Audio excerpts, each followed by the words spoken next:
This episode of Profiles in Risk is sponsored by IA Path, unlocking your adjusting superpowers. Go to iapath.com.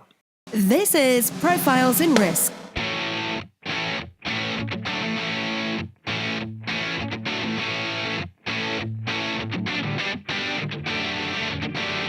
Hosted by Nick Lamparelli. Every week, we interview those who risk life, limb, fortunes, career, and reputation, and those who work behind the scenes who look to protect and enlighten us about risk. You can find the show notes and other insurance-related content at insnerds.com. That's insnerds.com.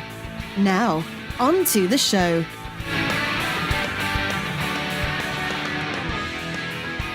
Hello, everyone, and welcome to Profiles in Risk. I'm your host, Nick Lamparelli. Today, I am pleased to introduce Van Carlson. Van is the CEO for Strategic Risk Alternatives, a business designed to deliver business owners turnkey risk management solutions, including the use of insurance captives. Van, welcome to Profiles in Risk. Yeah, thanks for having me on. I've been fascinated with captives for many, many years.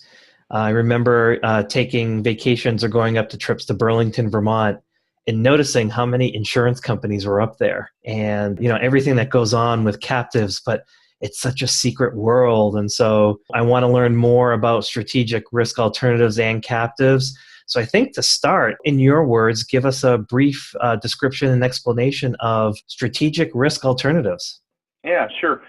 So strategic risk alternatives, we do bring a turnkey approach for clients to own their own insurance companies. We are an educator currently. With time, what we're showing our business owners for the first time, many of them, to your point about the captive and the secrecy there, it will become a normal business practice for any successful enterprise to own some kind of form of their own insurance company in the coming years, mostly out of necessity of risk. There's articles all the time discussing the intangible assets of businesses and how those are really starting to increase the value of the business over a lot of times the tangible assets of the business. So we talk to our business owners about the risk to their intangible assets and how do you mitigate that risk more effectively, and that's really owning your own insurance company. So we're out there educating our clients, bringing this to the level to where they can understand it and why it's important to, when it's good days are out there like it is today with the economy for a lot of businesses, this is to maximize the ability to be efficient not only in risk, but also efficient in your taxes and so forth. So we try to bring a holistic approach to risk mitigation and utilizing the 831B tax code. And so we've got wholesalers throughout the West. We're predominantly on the west side of the country. Clay Ogden was kind enough to put us in contact with each other, Nick, and he's our wholesaler out of Utah. And, we try to work with our business owners over in Utah and bring strategies to them that they're really hearing for the first time. And it's been good to be able to do that for a lot of reasons. But the most important one is to recognize financial risk business owners take to run their business every day, and how do we smooth out some of these peaks and valleys in business cycles. No different than Fortune 500 companies have been doing for a couple decades now. Yeah. I just came from a conference at the in Des Moines at the Global Insurance Symposium, and having discussions about what I do day to day. I always feel like I have to remind folks that are in insurance that there are probably a lot more exposures that are uninsured than insured. Like a lot of stuff that insurance companies just won't touch. And that seems like perfect feeding grounds for captives. You have businesses with, potentially complicated exposures or complicated business models where the insurance companies are throwing in a lot of exclusions. It seems like captives is a perfect way to do it. So for the audience sake, because I think I may understand a little bit more of what captives do than a lot of listeners here, can we start from the beginning? Yeah. Describe why would a company want to start their own insurance company? I think you hit it on the head, right? I mean, our risk profiles are increasing, expanding every day in businesses. I mean, the social medias alone that have an impact on your brand, your reputation of your company. And I talk to clients all the time about, one of the things they overlook a lot of times is the cash flow of the business. and we're talking about really business interruption, right? Most policies are written today that have a 12 or 18 month business interruption if you have a named peril or an all risk peril coverage, relating to fire, wind damage, theft, something that it directly affects the physical, tangible asset of your business of operations. It triggers business interruption. In today's world, you talk about the indirect losses that are affecting businesses today, where they have no fronting triggering mechanism. Nevertheless, they're still being hugely affected on their cash flow. And I make it very clear to clients, it's not hard to get them to understand that cash flow is the blood of the body of the business. Without the cash flow, you have no business. And so that's really where it comes into, really hits the hard matter of owning your own insurance company. I think it's also important to know that there's a couple different classes of captives. There's a macro captive and a micro captive. And a macro captive is a big, kind of like what you alluded to earlier, where, companies have been running their own insurance companies for literally decades now. I mean, a good example is like, who's going to sell product liability to Microsoft, right? Who's going to offer general liability policy to one of the major casinos in Vegas for slip and fall coverages and those things? These are things where they're just going to have to go out and simply form their own insurance company. Then you get it down to the smaller business owners, and I mean smaller, middle market, I should say, business owners that are paying north of $400,000 of traditional insurance, where you're paying work comp, general liability, contents, vehicles, inventory, and those types of coverages. If you're paying north of $400,000 in those traditional premiums, you ought to be looking at a macro captive. And what a macro captive is really is like, as a business owner, hey, I'm going to take on more risk, but if I have a runaway claim, I'm going to have a stop loss policy in place. Those are macro captives. We see that a lot in construction companies. We see that in general contractors, large businesses, big distributing companies, manufacturing companies. Not only are they replacing their traditional insurance, then they can go in there and also put in some of these coverages that covers into the intangible assets. And what really made this really work was the incentive that was passed in the 1986 Tax Reform Act. That was the 831B. The 831B tax code was introduced in 1986, mostly because what was going on in the risk community, meaning that the biggest industry is farmers and farmers. Farmers, for example, were finding themselves more and more insuring their crop insurance. Obviously, crop insurance today is heavily subsidized. In fact, if you hear crop subsidies, more likely your politician or your farmer is really talking about the subsidy they receive on crop insurance. It's pretty substantial. But, 30 years ago, that wasn't going on. And so Congress said, hey, we're going to have to create some kind of incentive to own your own insurance company, because you also got to keep in mind, if a business owner recognizes risk they can't buy insurance for, and they take $1 and they set it off to the side and say, okay, if this happens, I'm going to use this $1. IRS is going to say, no.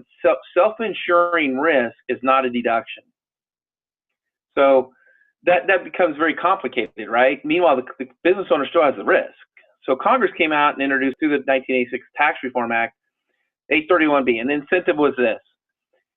The first $1.2 million you put into this insurance company, you wouldn't pick it up as taxable income to the insurance company. So now you've got to be able to take an expense, a deduction at the operating company level, run it through this mechanism, and call this thing over here an insurance company. That insurance company is not going to pick up whatever premium you put into it, would not pick it up as taxable income. That's an election under 831B. Now, since then, the PATH Act that was passed recently that made a lot of the Bush tax cuts permanent during the Obama administration, the 831B tax code was tinkered with, and actually it was increased to $2.2 million with an inflation rider. So it became actually a greater incentive in the last 2 years, just because business owners could put so much more money away into their own insurance companies. One thing I always try to make clear on these, those are really good incentives. I hope it's not a surprise to anybody that taxpayers at times have abused these programs. and at other times, the IRS has overreached as well on some of their interpretations of the tax code as well. So we're 30 years down the road. We've got a good pathway to own your own insurance company. I think there's been some really good case law come out recently. The Abrahami case, I can tell you, back in August of last year, gave a great roadmap as the proper way to own your insurance company. We talk about our 4-part test on videos that we provide to our clients to educate them on This is what we do. This is how we do it. This is what keeps you compliant. There's huge tax advantages to owning your own insurance company, obviously, but we also at the same time want to make sure that this is a risk mitigator tool first and foremost. And I will just tell you, a lot of our clients get into this for the tax advantages. And I think Congress recognized that, knew that. You had to create an incentive for them to do that, right? But with time, I think a lot of our clients come to realize it's much broader than that. The tax play is great, don't get me wrong, but at the same time, though, I think the longer you're in our program, and we make it very clear to our clients, this is a long-term strategy. If our clients are our clients aren't in and out of these types of vehicles, and the risk is real. And so, from our standpoint, this is not going away anytime soon. And again, we just through costs coming down, through the ability for more clients to buy into the insurance company, and really just a lack of our getting knowledgeable about understanding why do I want to own my own insurance company. And again, it's the biggest reason is manage the risk first and foremost, and know that we have great tax advantages to do that for. Congress creating an incentive for you to own the insurance company. Right. No different than they created the incentive for the 179 accelerated depreciation. The difference is when you spend that money to go buy equipment, you strategically do that, which is great. Under the 831B, when you take the expense, you're mitigating risk. You're able to build up a tax advantage reserve of a rainy day fund that this may be the only place you get to go in case the world turns against you, the economy changes, or you have a substantial claim to your cash flow that you're going to be thankful it's sitting there. Yeah, for the listener's sake, a captive does not necessarily mean that the company that has created their own internal insurance company is insuring all the risks. They're just strategically insuring either risks they can't get coverage for or risks that are, from what I understand, risks like general coverages that, in a hard market where the price is just extraordinary compared to what it really should be, they just get better advantages, or they could create a captive to kind of fill in the gaps, carry a bigger retention on their property policies, insure some of that in the captive and get the benefit from that. So are there examples outside or beyond what I just described? Like companies like Microsoft aren't necessarily, insuring all of their property in captives. They're kind of strategically and economically kind of balancing out what's the cheapest way to transfer this risk. And we'll get right back to this episode right after a brief message from our sponsor. I am back with Chris Stanley, founder of IAPath. Chris, IAPath can handle individual as well as corporate adjuster trainings. What is the typical class size? Nick, with the technology that exists for hosting classes online, we can hold hundreds of students per class. But at IAPath, we wanted it to be more personable. If we're going to sign off saying a student is competent, then we need to actually get to know the student. And we can't get to know the student if there are hundreds of people per class. That's why we keep our classes to under 20 registered students, and our certified partners are confident that we know the student and that student knows their stuff. Learn to write auto, heavy truck, and other claims types with IAPath's online trainings. Unlock your adjusting superpowers. Go to iapath.com.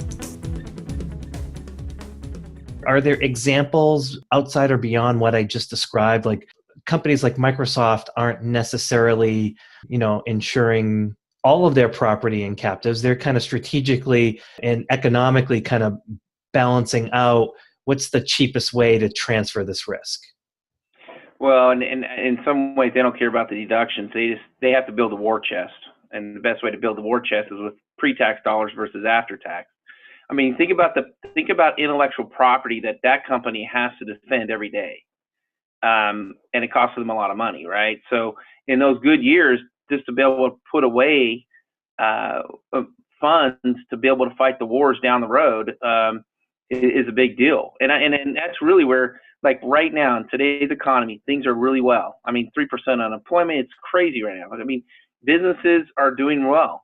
Well, right now, the old adage of Warren Buffett, you don't build an ark when it's raining, right? And that's true today. I think right now is the best time for a lot of business owners to start looking at forming their own insurance companies.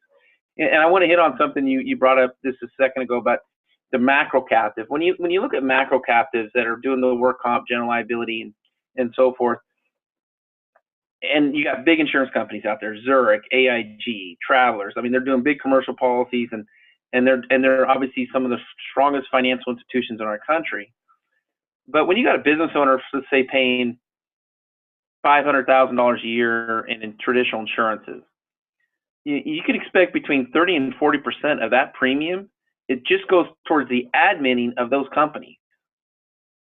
So if you have a business owner there that is a savvy business owner that understands it, well, if I can go out and get a stop loss and still pay my $500,000, but I'll pay $250,000 for my stop loss premium, so I'm capped at a $50,000 or $100,000 or $250,000 claim.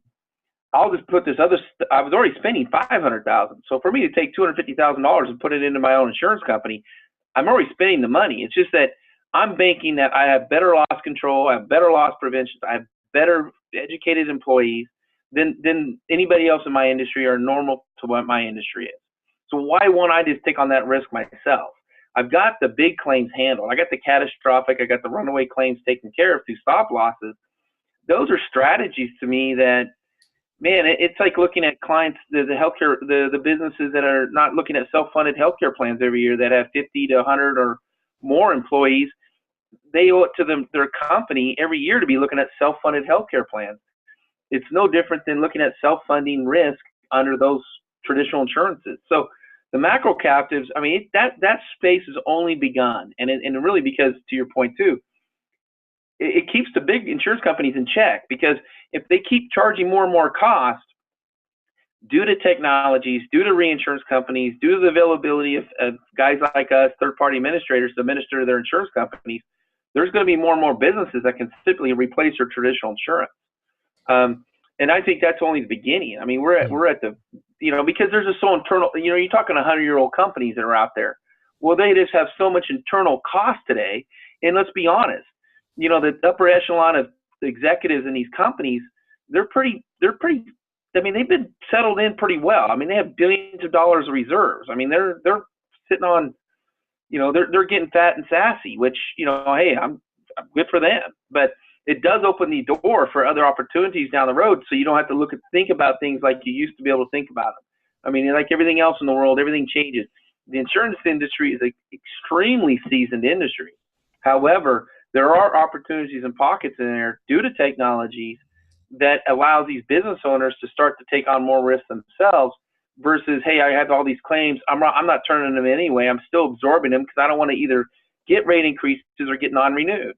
Well, if you're doing all that, well, why wouldn't you want to look at the opportunity to take on more risk and build these reserves up and bet on yourself that you're not going to have these types of claims?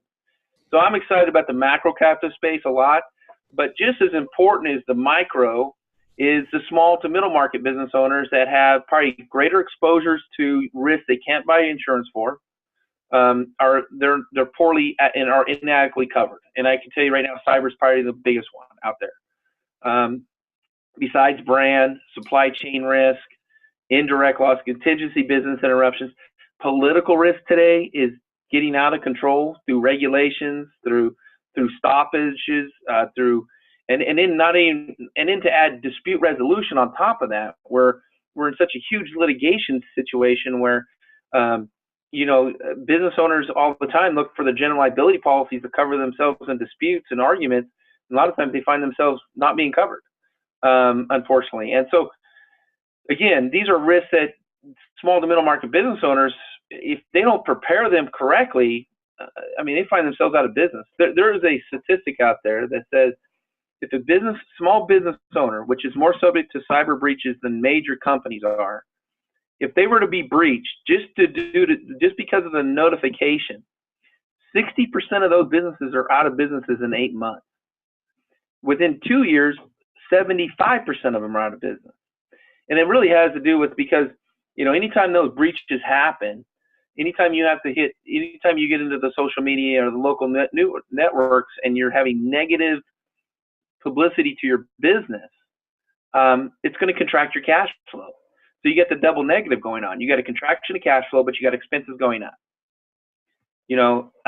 Not a good day. Yeah. And so, if you, again, building that rainy day fund. Now, whether or not there's a triggering mechanism, because you can't, I tell clients all the time, there's sometimes you just can't buy enough insurance, right? I mean, you got gross negligence, and you got negligence, and all those types of things out there. And you can't foresee all the things that's going to happen to you in your day-to-day operations of your business. Believe me, I've been in situations where it's something come out of the woodwork, get a phone call, and you're like, what happened? And then you think, oh yeah, there's a gap. And you don't know until you know it, right? But anyway, when I bring that up is just to be able to build a reserve up that has tax advantages dollars to them. Because most clients are, if any of this thing happened today and they don't have this program, they're just using after-tax money to mend fences. Well, if I can show a client that you're going to have 100% more money to mend that fence, and you also have the capability of declaring, if you have to go do something, you have the money to do it with. And that's a big difference in today's world. That a lot of business owners, unfortunately, they learn that when it's almost too late a lot of times. So I like the metaphor of it's a rainy day fund, except you get tax advantages. Absolutely. Like that. Yeah. Well, Nick, not to cut you off, but to be quite honest with you, business owners unfortunately have zero incentive to save. Zero. I can't tell you, the reason why I got into this business, I should tell you, is back in 2008. I was running a pretty successful property casualty agency. Times were great. I loved fourth quarters because all my contractors, all my business owners were going to call me up and say, hey, man, CPA says, oh, this much money, what's it going to cost to, I'm going to buy a couple more pieces of equipment, a couple more vehicles. What's it going to cost to insure? And man, it was good. That was great, right? I mean, that helped me out, paid premiums and so forth. And then here comes 2008 along. And unfortunately, those business owners, in order to take advantage of the accelerated depreciation, they didn't pay cash for those equipment and vehicles. They financed the equipment and vehicles. And what I found was, certainly after 2008, those same business owners, that good people, good families, solid ran businesses, knew their trades well, they were being auctioned off. Banks were, hey, did you read the covenants of the loan? We're exercising liquidation. And that, it affected me, right? I started losing business owners. My general liability policies were going away. And I thought this was insane. What I loved about the property casualty business, the accelerated depreciation, created really risky behavior to those business owners, but somehow that's okay. That gets glassed over. And I'm not okay with that because these were good business owners that just didn't know what Fortune 500 companies were doing. When you look at some of these economies today, a lot of these businesses do good, bad, or otherwise, regardless of what's going on in the economy. The small and middle market business owners, they're at the mercy. And when I sat back and watched some of my clients that had these programs prior to 2008, I literally saw business owners that had these programs. Not only did they survive during those downturns, they thrived. And because several reasons. Contraction of competition was huge. They were the only ones showing up at the auctions to buy the equipment. The efficiencies it brought to those business owners was so substantial that it made me want to sell my property casualty agency and focus on this full time. And that's what we've done. And so unfortunately, we want to give the business owner an incentive to save. I think strategically growing your business is important, but don't grow your business because you wanted to avoid paying taxes because you bought more equipment. Right. But unfortunately, that's what most of our business owners know. Okay. Let's talk about this. As you were describing the captive and how a captive gets formed, I'm a buyer. I'm trying to be on the other side of the desk from you as you're describing this, and I'm thinking, okay, well, as I'm building up my rainy day fund, yeah, I'm getting my tax deduction, but what if I get a gigantic claim that the rainy day fund doesn't cover? Can you go into the stop loss and how that piece of it works? Oh. What protects the business owner from losing their business because they decided to form their own insurance company? Well, first and foremost, I mean, I tell clients, we're not increasing or decreasing the risk you have. If there's risk out there you can't buy for, we're going to prepare for it with the rainy day fund. So you're going to be in a much better position to fight the fight if you need to, first and foremost. So you're less likely to have your business at risk. In the macro captive situation, all you're saying is, hey, I'm taking on the first so many. You're just taking substantially large deductibles. Think of it that way. And as long as you have the cash in the insurance companies and you had a big claim that, let's say a work comp claim, for example, work comp claims can be obviously very, very expensive. And it could be on one life, right? So that's where the stop loss carriers come in. So they're just saying, hey, listen, I'll take on the first so much per employee injuries on the job, say $50,000. And in my stop loss insurance carrier, which is a reinsurance company, which, by the way, fronting companies like Travelers and Zurich and AIG that I mentioned earlier, they sell risk all the time to reinsurance companies. Yeah. You're just replacing those fronting companies, and you're becoming the fronting company. Instead of paying them 40% of the premium, you're retaining that 40% inside your own insurance company, and then you're going out to get those reinsurance carriers. That's a very important point, though. Like, it's these captives ultimately are being backed by the biggest balance sheets in the world. Absolutely. I mean, reinsurance companies are some of the more strong, and there's just a lot of advantages to owning a reinsurance company the way they're set up. I mean, they're less regulatory. They can invest differently. I mean, reinsurance companies, I mean, Berkshire and Hathaway and those guys, I mean, some of the largest reinsurance companies in the world. And so, a lot of these fronting companies today, and I say fronting companies, these are name brand companies. These are omitted carriers in your state. A lot of times these guys are just glorified third-party administrators pushing paper. They retain risk, but they sell a lot of risk too. Or if they're really understanding the appetite, they understand that risk very well, they'll retain all their risk. But everything's different, and on those scopes, every insurance company has their specialty, their appetite. They'll still underwrite it, they'll still issue policies for it, but they may not be comfortable with it, so they'll go ahead and sell that risk off to a reinsurance company. So it's not on their books and may affect their rating with the AM Best ratings of the world, right? So you're doing the same thing, and I think it's to your point of, yeah, absolutely, you're being backed. Stop loss carriers right now are there's probably more availability for stop loss carriers today than there's ever been. Can you get stop loss for exotic exposures that like a traditional policy may not cover?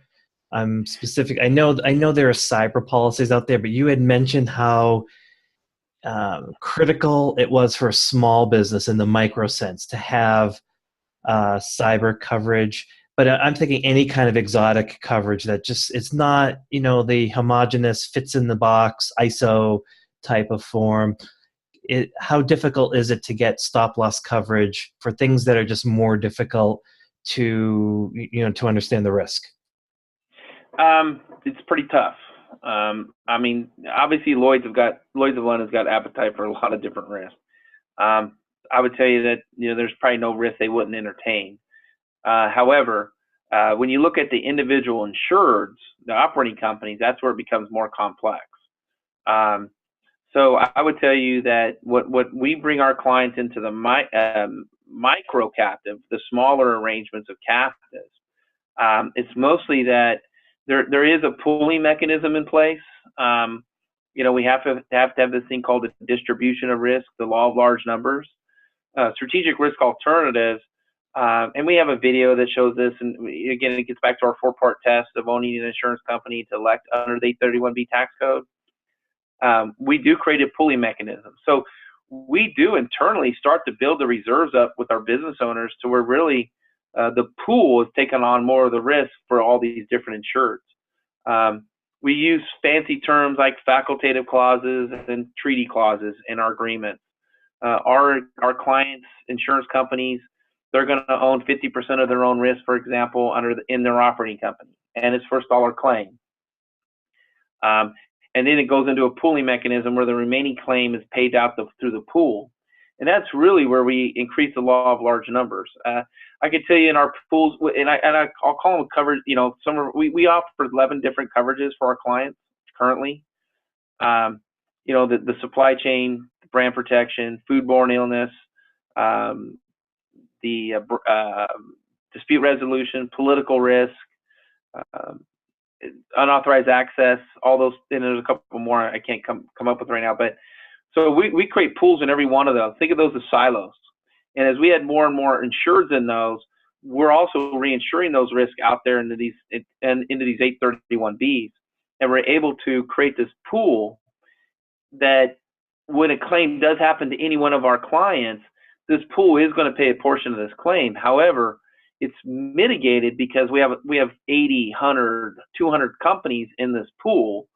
So no one company is going to get hit by any one insured. It's really the way insurance originally started out. I mean, it was a big co-op. I mean, I look at Farmers Insurance, how they started. That's where I started. Where I cut my teeth in the property casualty insurance business was Farmers Insurance, and really it was two farmers that couldn't get farm liability on their vehicles. So what they do, they went out and started creating a co-op. Basically, hey, we'll share each other's risk. And basically, that's the way we're able to increase coverages on a lot of these. You're calling them exotic, but I would say the enterprise risk management is what really comes down to. It's the enterprise risk management strategies that we're deploying with our business owners in managing the intangible assets of their risk more effectively. We're able to increase coverages over time as that pool grows, and as the premium grows with it, we can increase coverages and manage that much more effectively and efficiently for our business owners. How about property cat? I know specifically because I own an MGA that offers flood. Their capacity is tight for commercial companies, especially if you're quote unquote in a flood zone. It's not necessarily easy to get coverage, and it's not necessarily easy to get capacity. Are captives being set up to handle or streamline or make efficient the cash flows around property cat coverage? Yes. The challenge there is obviously geographical areas, right? I mean, the danger is getting hit in one and having too much risk in one specific area, right? So that is what is somewhat of a challenge, and I call those, when I was mentioning that earlier in our micro captives, it's a blind pool, meaning we have across the gamut of industries, and nobody knows who's all in that pool. There'll be 80 different companies and 80 different industries. There'll be people in there from a dentist to a major manufacturer of a product, and they all have brand protection, right? So it's across the industry, and it's a blind pool. When we start dealing with into specific situations where business owners, and they've come to us and talk about, hey, I got to have earthquake coverage for my sewer ponds, and they're privately owned water treatment facilities, but municipalities rent from them. We've had that situation come up. You couldn't even buy it, and we went out and formed a control pool. And the control pool, as long as it has 7 different types of industries that are not commonly owned by any one of the 7 owners, I can create a big enough pool there and create a big enough distribution to where I can create a controlled pool. And those in the controlled pools are much more advanced. They have a board of trustees. When are they going to declare dividends out of the insurance companies? What premium they're going to charge? Where are they going to buy their stop loss from? If it's available, but it becomes much more of a manageable type process. But the bottom line still, though, is they're building up tax advantage dollars versus trying to build a reserve with after tax dollars. Right. And that's really that's the challenge, right? I mean, if something, God forbid, it was something was to happen, even in a cat losses, which obviously is very hard to underwrite, predict, all those things that insurance companies hate about it, and really can't even deal with it other than they hope they have enough reserves, God forbid, if it ever hit them. It's more of a challenge to keep going with that. I still would tell you, though, with captives, you can make it more efficient. And that's really because of the way they're set up. Yeah. Can a captive, either in a micro or macro sense, be converted to a traditional insurance company or a mutual or some other official insurance company rather than this pooled entity or this internal entity? Yes. Yeah, I've seen it happen. So sometimes these captives can get so big that, they become Well, good example is Allstate. Allstate Insurance started out as Sears and Roebuck's warranty company. I did not know that. Yeah, and so so there's a whole nother list of things going on out there that and you talk 100 years ago there was a lot of opportunity for these kinds of. I mean, it's how all these companies started. Truthfully, is they started in these small regional areas. There was a need, and people got together and said, "Hey, how do we share each other's risk?" I mean, and born insurance company. We're doing the same thing today on a much. We can hit people across all 50 states. We don't have to worry.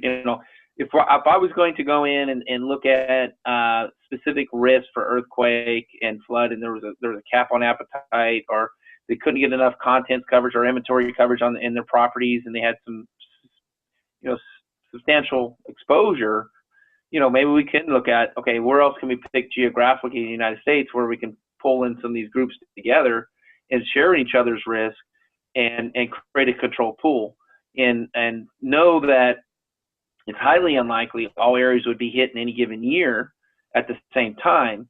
But how do we manage it if 2 or 3 of them get hit? And how do you? So now it's just down to a risk management strategy you deploy, and you get some smart actuarials in place, and you make it happen.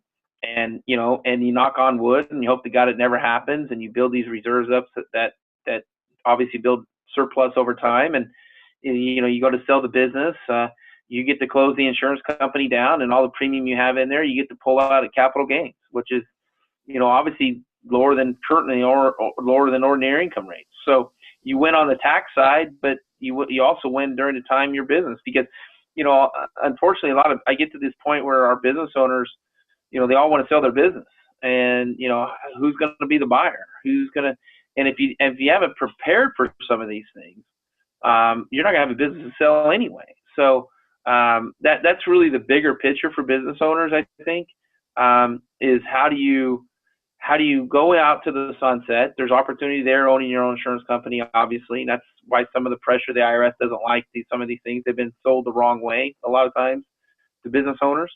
But obviously there's advantage there. But the bigger advantage to me is mitigating risk, and no different than I tell clients all the time, and I've always heard this all the time, especially when I was doing property casualty insurance pretty heavily. Why do I want to keep buying this? I never have a claim. And I look at them like, well, thank God you haven't had a claim. I mean, when is it a good situation that insurance policy is being used? Yeah. I can't think of one. But nevertheless, I still have to buy my homeowner's insurance policy. I mean, I can have my home paid for, but I'm still worried about a fire. I'm worried about wind. I mean, so these are risks that I'm not willing to take on myself, and that's why I buy insurance. But the point there is the idea of owning your own insurance company to manage the overall financial risk of your business. And then, unfortunately, Nick, we live in a world where I think the guy on the street, the business, the guy that's,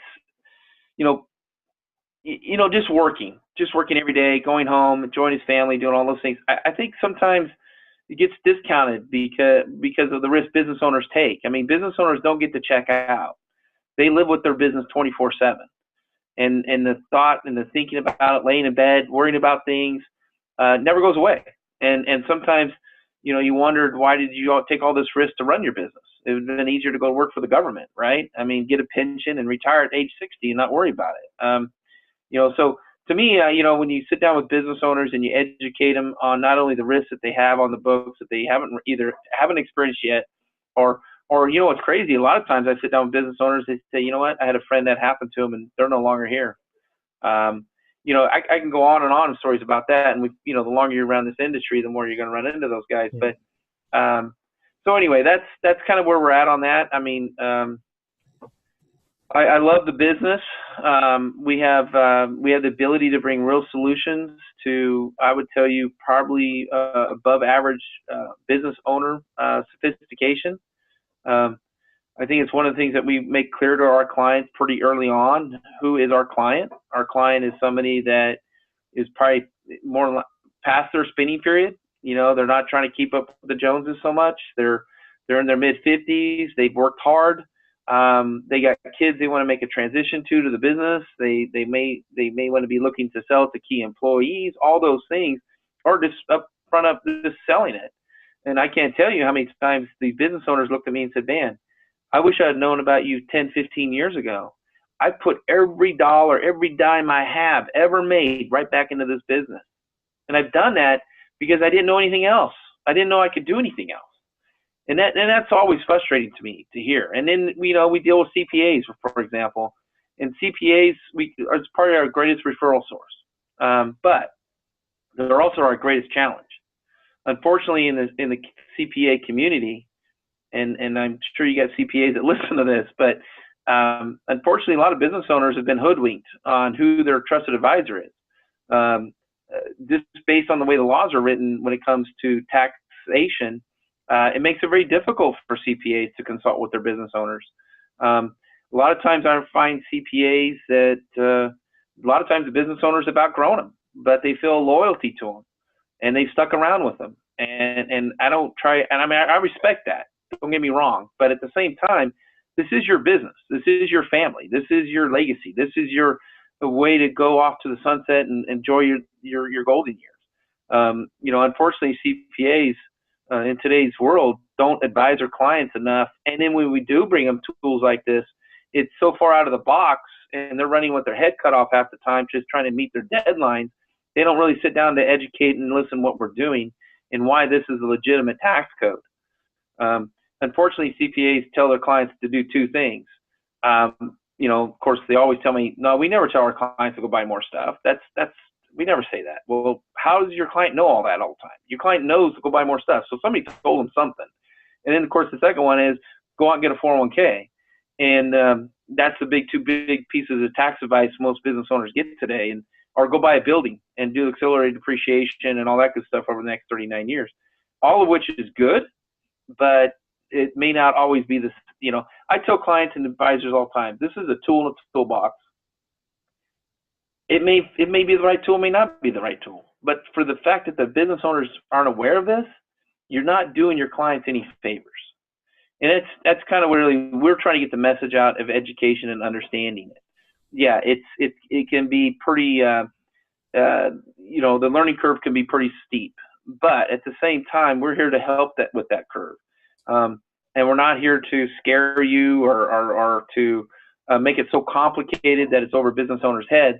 We're trying to simplify it the best we can, and I think we're doing a pretty good job with that, just based on what our uptake has been. And literally the last 18 months, we've almost tripled in size when it comes to formations and maintaining insurance companies. And so we see substantial growth going forward, but there are challenges ahead. And of course, the IRS posts these things every first quarter of every year on the Dirty Dozen. Unfortunately, I call it the propaganda from the IRS. They want to scare business owners into not looking into owning their own insurance company through a captive arrangement or any of those things. And unfortunately, that's not fair to the business owners. However, they've been programmed that way. And so again, these are all things that we have to overcome with time and make clients understand that this is an opportunity for them to mitigate risk more effectively and more efficiently. Because like I said earlier to you today, Nick, when I was sitting there and watching my business owners call me up and close their, shut their policy down, or I have to call them up on a guy that paid regular all the time and said, "Hey, you haven't paid your monthly premium this month. It's getting ready to cancel. What's going on?" And hear them say they're going to go out of business. And literally 6 months prior to that, they were out buying stuff. That's not an efficient way to run a business. And again, not only the risk to run the business, but the risk they took personally to go run that business gets discounted. And I just want to bring it home to the business owners and the risk takers, the entrepreneurs, the guys that are out there doing things differently and moving the goalposts further back and getting things done. Those are the guys I want to help. Yeah. So I would like to end this podcast with two recommendations from you. Can you point the listeners that are still curious about captives, where they can get more information, and whether there are any books or whatever available that would help them understand the business better? Yeah, absolutely. I think there's a lot of periodicals out there, and there's a lot of good insurance managers out there. There's a lot of books, several books out there written. There's a lot of articles out there. It is so I would just start at Google, right? I mean, start Googling 831B, start Googling captives, start Googling. We consider our website, strategicriskalternatives.com, to be a good resource for business owners to start to understand. I should also mention we have a product line beyond just the enterprise risk management we've been talking about, but we have custom warranty programs. We have the stop loss medical allied reinsurance companies that we deal with, and then we have specific products as well. And every one of our products, there's a little explainer video on every one of them. And then we have the tax resources. We have the Q&As on our website. If you want to go read about the tax code, you can just go hover over it, and it will launch you out to the government website to read about the 831Bs. You're also going to read a lot of negative stuff, right? I mean, these things have been unfortunately, like I said, they've been abused. They've been sold as state tax plays. There's a lot of things gone on with them, but I think a lot of that stuff is now fallen away, and now it's standing up to what it should be, a risk management strategy. Yeah. And so I think it is. A lot of it is self-education out there. Obviously, on the internet, you're going to find pretty much everything you want, the good, bad, and the ugly of it. But I think you owe it to yourself to deep dive as much as you can. And then we actually do webinars to really explain the 4-part test, because that's a critical piece of this thing that, you need visuals to kind of see how it all lines up. And so besides the stuff that's out there, they're more than happy to reach out to us directly and see what we can help them through the education process. Yeah. So aside from captives, are there any books that you have found to be influential in your business and or personal lives? Well, yeah. I mean, I love reading books. I mean, I self-motivational books all the time for me personally. However, when it comes to captives, it's more technical writing on there. A lot of the law firms, attorneys are involved in these programs, and there's certainly a lot of periodicals out there that speak to that. We run a blog off our website, and our blog is designed to really identify the risks that are going out there in today's world. So we track a lot of things that go on, and a lot of things that maybe the national medias or local medias aren't going to report in your area. Nevertheless, risks are occurring. And so we put a lot of stuff in that blog.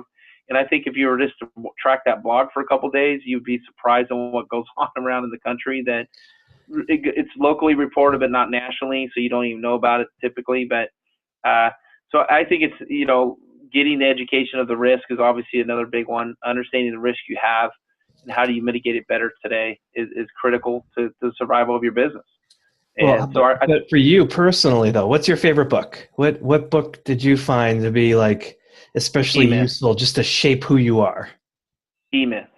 E-Myth. That's been recommended a few times. Michael Gerber.